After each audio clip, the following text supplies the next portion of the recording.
My stepsons declared, "You're not our real father. Don't you dare punish us." The next day I stopped paying for the house, and their mother had to explain everything to them herself. Subscribe to the channel and share your stories in the comments. And now, let's get started. I spent more than 20 years bent over scaffolding, hauling bricks and beams, hammering nails into skeletons of buildings that would never carry my name. I know the weight of steel when it cuts into your shoulder, the sting of dust that sticks to the back of your throat until you cough blood. I know the sound of rain against half-built walls, how it seeps through your boots and freezes your bones while the clock keeps ticking, while the foreman keeps shouting, while the pay stays the same. For 2 decades, I lived like that, sunrise to sunset, the world measured in shifts and paychecks, in overtime hours and sore muscles. I told myself it was temporary, that all this sweat and grind would eventually buy me peace. I didn't drink it away like some of the men on site.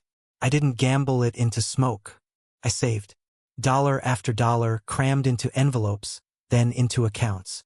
I carried my future on my back like rebar through mud. And then I met Martha. She had the kind of smile that made you believe home was more than walls and a roof. She spoke about family as if it was a promise, not a burden. I wanted to believe her. After years of wandering through empty apartments, sleeping in beds that smelled only of concrete and plaster dust, I thought maybe this was it. Maybe I had finally found someone who would make the work mean something. So I bought us a house. Not rented, not mortgaged, bought. Every brick, every shingle, every inch of that backyard was mine. Paid for with the skin I had worn thin on scaffolds. It was spacious, with enough rooms for her children, Josh and Chloe, and a yard big enough for barbecues, for laughter, for summers that wouldn't be swallowed by silence. I thought I was giving them more than shelter. I thought I was giving them a future. And I didn't stop at the house. When Josh wanted to play football, I covered the fees. When Chloe needed braces, I signed the check without hesitation. Birthdays, school trips, new clothes, gadgets they claimed they couldn't live without. I made it happen. Every medical bill, every emergency, every little dream they carried on their tongues, I made real. I told myself, this is what a father does. Their real father had vanished long ago, leaving nothing behind but his absence. No calls, no visits, no money in the mailbox. Just a ghost who had walked away when they were small. I filled that void, not because anyone asked me to, but because I believed that stepping into the role would mean something. That if I carried them long enough, they would one day look at me and see more than a man in their mother's bed. They would see the one who stayed. But children have a way of cutting you where it hurts most. It started small, with the little reminders. When teachers spoke to me at conferences, Josh would say, "That's not my dad, that's my mom's husband." When neighbors asked about the family, Chloe would giggle and add, "He's not our real dad." Always that word, real. As if the years of paychecks, of dinners cooked, of rides given in the rain were somehow fake. As if my sweat and labor evaporated because my blood didn't run in their veins. I laughed it off at first. Told myself they were just kids, that respect had to be earned slowly. I thought patience was the answer, that if I kept showing up, if I kept paying, if I kept sacrificing, the wall between us would crack. But instead, the wall grew higher. Whenever something important came up, school ceremonies, doctor visits, even family dinners, their words sliced the air like a blade. "We already have a dad. You're only here because mom picked you." That was their chorus, repeated in different tones at different times, but always with the same sting. Sometimes it was whispered with indifference. Sometimes it was shouted in anger. But it never changed. It never softened. Martha heard it too. Sometimes she flinched, sometimes she sighed, but most times she stayed silent. She never corrected them, never drew the line, never told them what my place really was. I was left to stand there, carrying the weight of their contempt, while she let the silence make her choice. And so I built a life where every sacrifice was invisible. When Chloe wanted a tablet for school, I canceled my weekend trip to restock savings. When Josh needed surgery after a broken wrist, I worked double shifts for months. Every ruined vacation, every sleepless night, every rain-soaked scaffold I stood on, it all fed into that house, that family, those children who never once called me theirs. I thought love was a debt that could be paid off with labor. I thought gratitude could be purchased, that respect would come if I just built high enough, strong enough, steady enough. But no matter how high I stacked the bricks, their words were there, waiting like cracks in the foundation. We already have a dad. You're only here because mom picked you. And with each repetition, I felt the truth sink deeper. I wasn't a father to them. I was a provider, a wallet with legs, a man they tolerated because he kept the lights on. Years of work, decades of labor, a house that should have been a home. And still I was an outsider. And though I didn't yet admit it to myself, those words had already planted something in me. Something hard, something cold, a truth I was not ready to face. The evening should have been ordinary. A Tuesday, nothing special. Just dinner around the table that I had paid for. In the dining room whose walls I had painted with my own hands. Martha had cooked that night, something simple, pasta and salad. But the air was thick even before we sat down. There was always a tension now, like invisible threads stretched too tight, ready to snap. Josh sat across from me, already chewing before Martha had even finished setting the plates. His elbows spread wide, careless, his chair tilted back on two legs. Chloe scrolled on her phone until her mother hissed at her to put it away. I watched them both, these children I had fed and clothed, trying to pretend that this meal was just another step toward family. But inside me, something was brittle. Josh was the first to speak.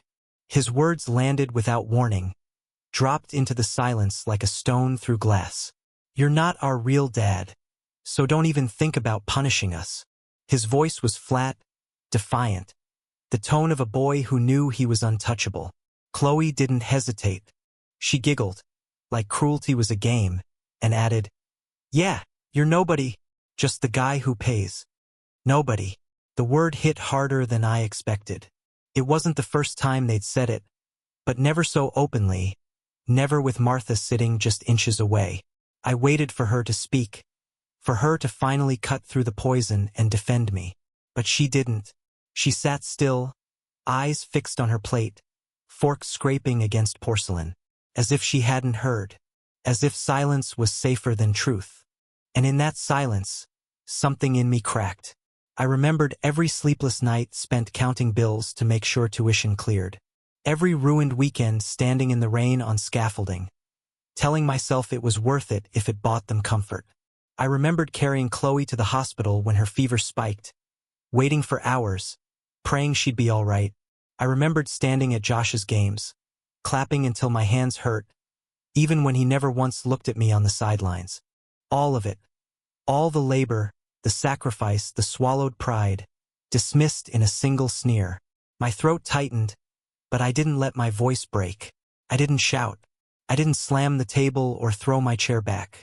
Instead, I let the anger settle deep, heavy, cold.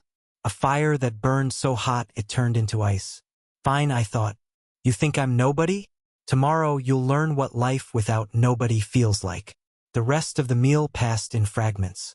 Forks clinking, water being poured, the faint hum of the refrigerator filling the silence Martha refused to break. Josh leaned back in his chair like a king unchallenged. Chloe twirled pasta around her fork as though she hadn't just spit venom at the man who paid for the food on her plate. I said nothing. I chewed, swallowed, and built walls inside myself. After dinner, Josh vanished into his room with his headphones, blasting music loud enough for the bass to rattle the floorboards. Chloe called a friend, her laughter floating down the hallway as if nothing had happened.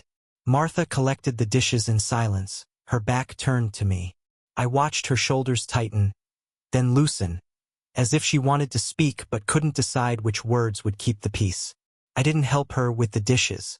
For the first time in years, I let the weight of the home rest on her shoulders.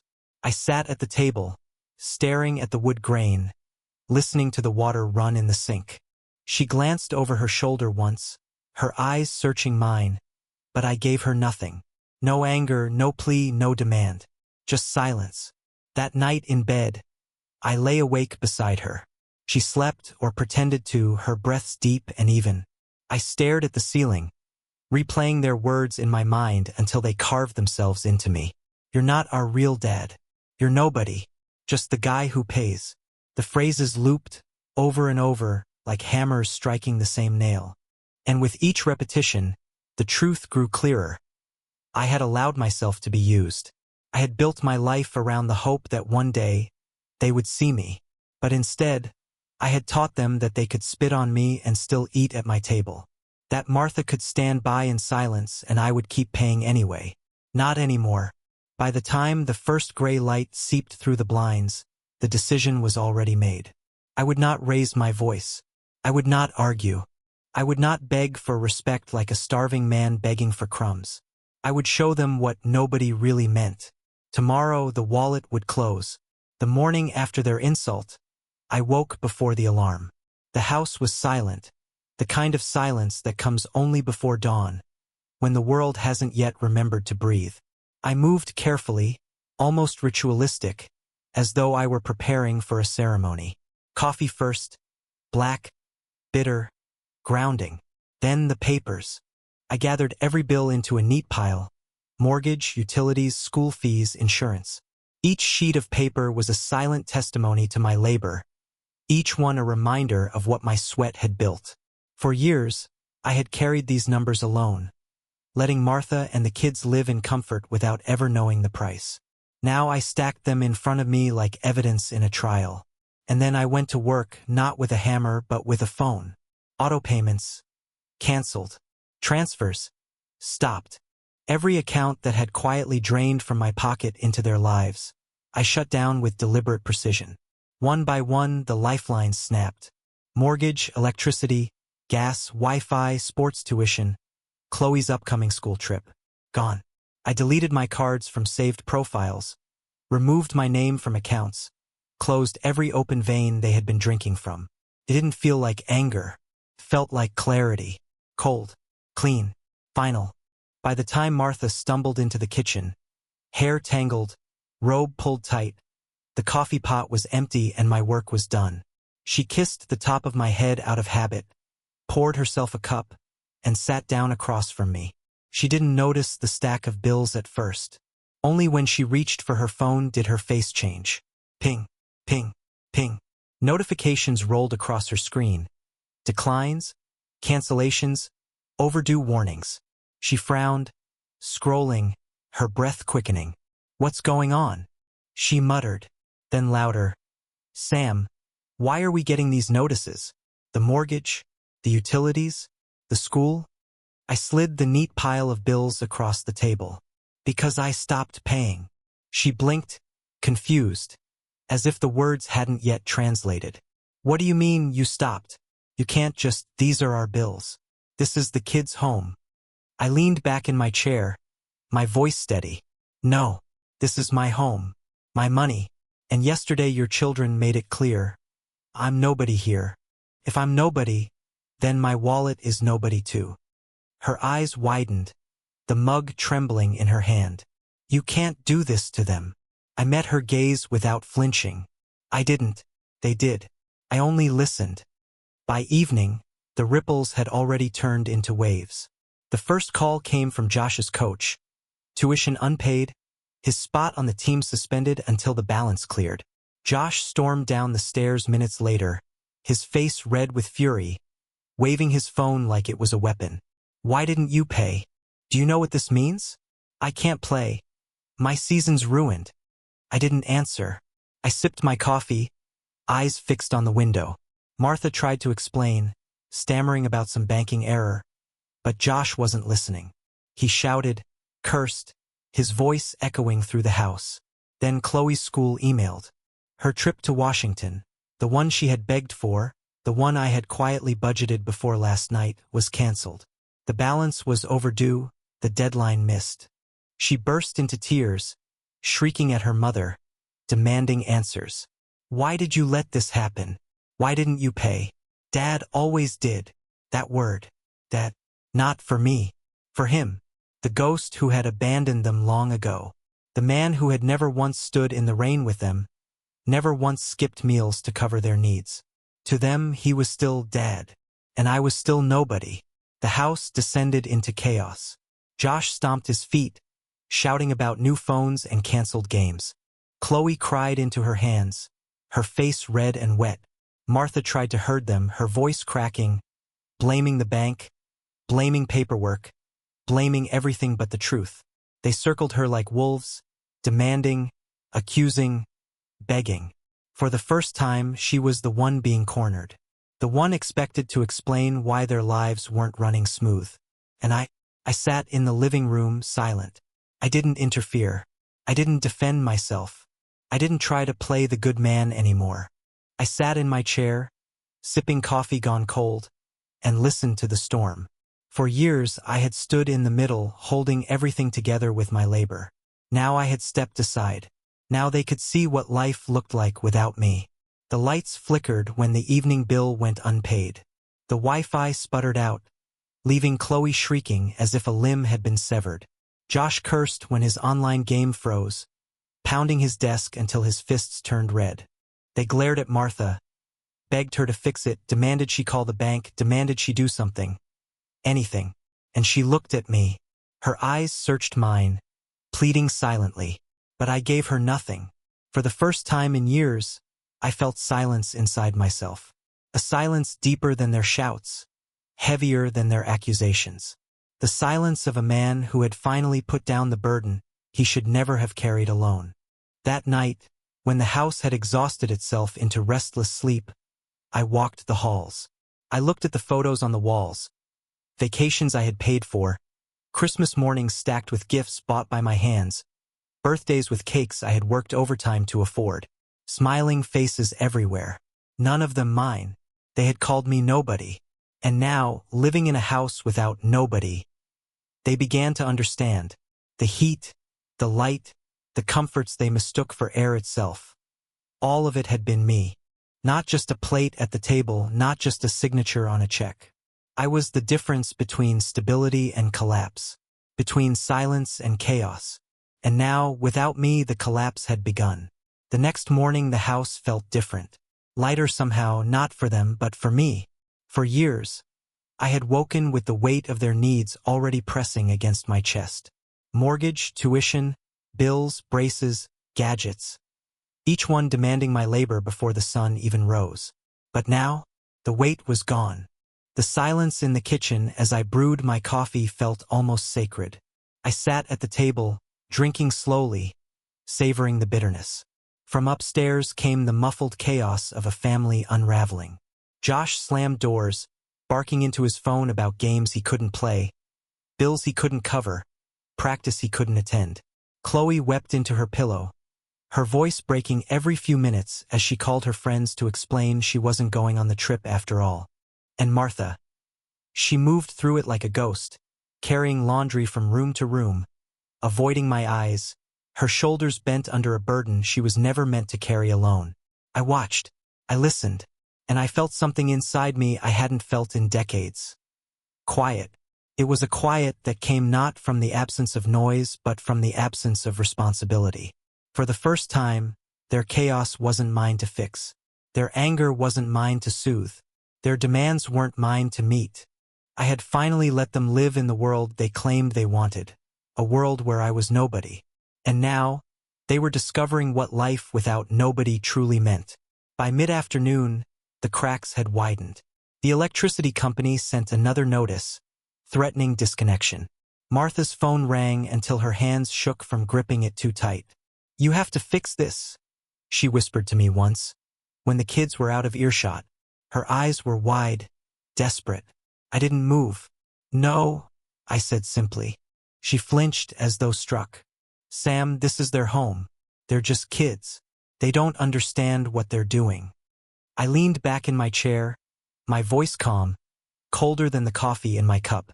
They understood enough to tell me I'm not their father. They understood enough to spit on me while eating the food I put on their plates. If I'm not their father, I won't be their provider either. You wanted silence when they mocked me? Now you have it. But silence doesn't pay bills. Her lips trembled, words caught in her throat. She turned away, and I knew the truth then.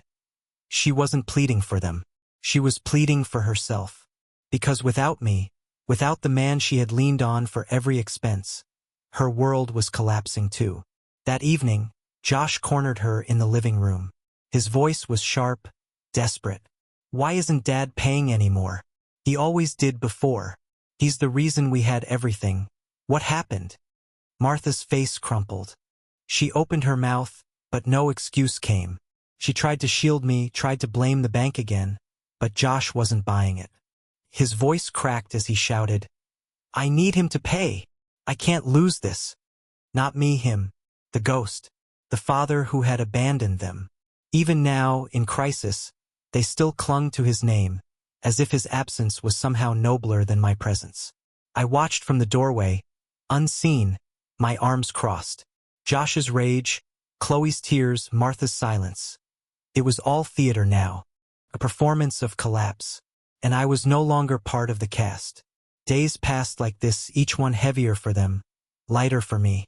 The Wi-Fi cut out for good. The heat was turned down. The school called again, threatening suspension for unpaid fees. Chloe begged Martha for answers, her sobs shaking the walls. Josh threw his phone against the floor, shattering it, then demanded a new one.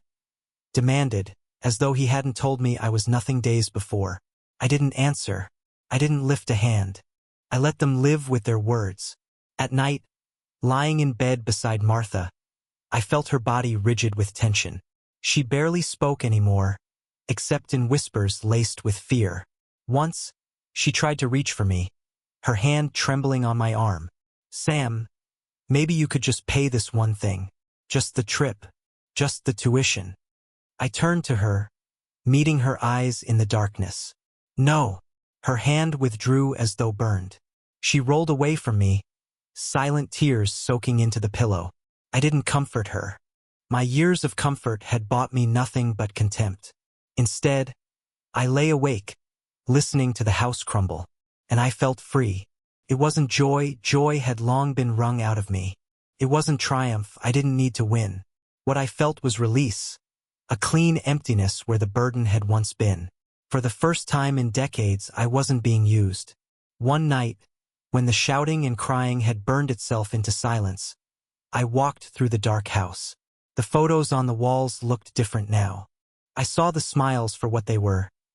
Masks worn at Christmases I had paid for, vacations I had funded, birthdays I had bought. None of them reflected me. I was the invisible hand behind the curtain, the man erased from the story even as I wrote it with my blood. And now the curtain was down, the stage bare, the truth undeniable. I sat in the living room, sipping strong coffee long past midnight, and let the silence wrap around me. For the first time in years, I wasn't pretending. I wasn't hoping. I wasn't waiting for respect that would never come. I understood now, respect cannot be bought. Sacrifice cannot make someone love you. Labor cannot rewrite blood. If to them I was nothing, then so were my money and my sacrifices. I had been their light in the rooms, the heat in the winter, the roof over their heads, the shield against debt. And now that light was gone. The house had grown colder, darker. But inside me, a strange warmth spread. The warmth of finally laying down a burden I should never have carried alone. So I ask you, was I wrong? Was I cruel to withdraw what was never truly appreciated? To let them feel the absence of the man they dismissed? Or was it the only way left to teach them that nobody was the very reason they had everything? Tell me, what would you have done?